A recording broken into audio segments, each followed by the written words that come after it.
आंबेडकरांचा doctor Babasaheb Welcome to आंबेडकरांचा Anytime Market Call. Please take notes.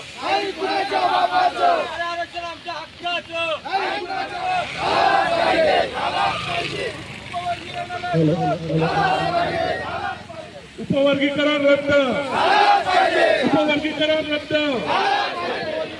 झालंच पाहिजे उपवर्गीकरणाचा निर्णय रद्द करा बाबासाहेब आंबेडकरांचा नरेंद्र भाई आगे बढ़ो।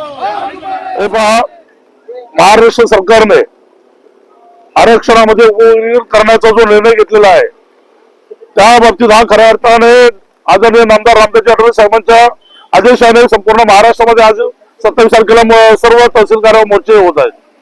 आमची मागणी आहे की आरक्षणामध्ये उपवर्गीकरण नको आहे.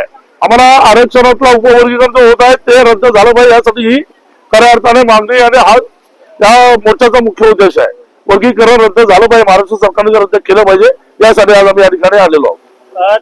की जर उपवर्गीकरण करायचं असेल तर लोकसंख्येच्या आधाराच्या नुसार उपवर्गीकरण करा, परंतु लोकसंख्येच्या आधाराच्या नुसार देखील उपवर्गीकरण केलं तर खरा जो फायदा होणार आहे तो खऱ्या अर्थाने या ठिकाणी आंबेडकरी समाज आहे, बौद्ध समाज आहे त्याला होणार आहे.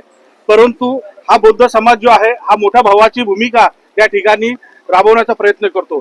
खऱ्या अर्थानं बाबासाहेब आंबेडकरांनी जे 59 जातीमधले जे सर्व जण आहेत त्यांना सर्वांना एकत्र सामावून घेण्यासाठी हे एससीचं आरक्षण ठेवलेलं आहे.